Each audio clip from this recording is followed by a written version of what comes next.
Hii ni Newsline Kenya. Hapa ndiko makao ya watangazaji bora nchini Kenya. Kila siku tunajitahidi kukuletea habari kemkem kwa njia ya ufasaha na utendeti. Hujambo na karibu.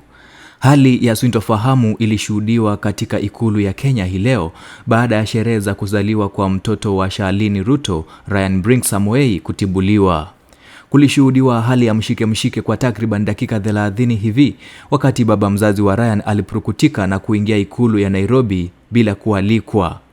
Frank Kipchumba, ambaye amekuwa mpenzi wa Charlene tangu wakati wakiwa chuo kikuu cha Daystar, anasemekana alitorokea nchi jirani ya Tanzania wakati habari za Charlene kubeba ujauzito wake zilimfikia Rais wa Kenya William Samoei Ruto kwa kuhofia maisha yake. Inasemekana utengano huo ulisababisha Charlene kuhisi upweke na kutafuta mchumba mpya kutoka Afrika Magharibi, hususan Nigeria, mwenye wamekuwa wakipanga ndoa kwa muda wa miaka 3 sasa. Hiyo jana, mama wa kwanza wa taifa Rachel Ruto alionekana mwenye wasiwasi sana, hali iliyompelekea kujifungia kwa chumba chake cha kulala na kukesha akifanya maombi. Ikumbukwe, Charlene Ruto amepotea kutoka uso wa umma tangu kupatikana kwa kashifa ya kuendesha ofisi ya binti wa kwanza wa taifa kinyume na katiba kwa kutumia pesa za umma kwa muda mrefu hadi kuzua tetezi za kwenye alikuwa huu wakati wote. Sasa imebainika bayana kuwa alikuwa na mawazo chungu mzima kwa kusikia mpenzi wake wa zamani amerudi nchini, ili hali alikuwa amepata mpenzi mwingine.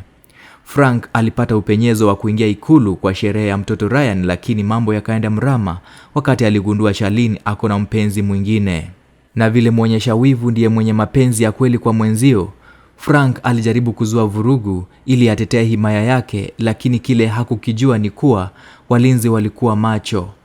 Mdaku wa makala haya aliniarifu kwamba Frank alitimbwa makonde na mateke kavukavu, na kama sio rafiki yake ambaye jina lake limebanwa alichukua sehemu ya pigo, sasa hivi Frank angekuwa mwenda zake.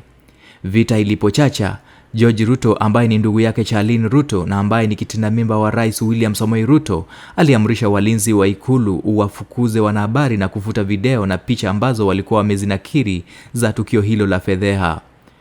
Hii sio mara ya kwanza tukio kama hili kutokea huko kwa ikulu ya Kenya. Mwaka wa 2021, wakati wa utawala wa Rais mstaafu Uhuru Muigai Kenyatta, vita ilitokea ikulu kama ya Marekani na Iran wakati warembo wawili walijikuta mahala pamoja na mpenzi wao Jomo Kenyatta, ambaye ni mtoto wa rais huyo wa zamani, wakati walikuwa anasherekea siku ya kuzaliwa. Istoshe, mabinti hao ndio walipigana katika klabu moja ya mabwanyenye mtaani Lavington punde tu mmoja wao aligundua mwenzake ako na namba ya simu ya Jomo Kenyatta. Rais William Ruto hajaongelea tukio hili hadharani, lakini imejitokeza bayana kuwa rais huyo wa 5 wa Jamhuri ya Kenya amejawa fedheha, kwa hiyo dhihaka Frank alileta ikuluni. Rais William Ruto mwenyewe amepotea kutoka uso wa umma siku moja hivi tangu kurejea nchini kutoka ughaibuni na kukuta kiongozi wa upinzani Rigathi Gachagua amechachisha.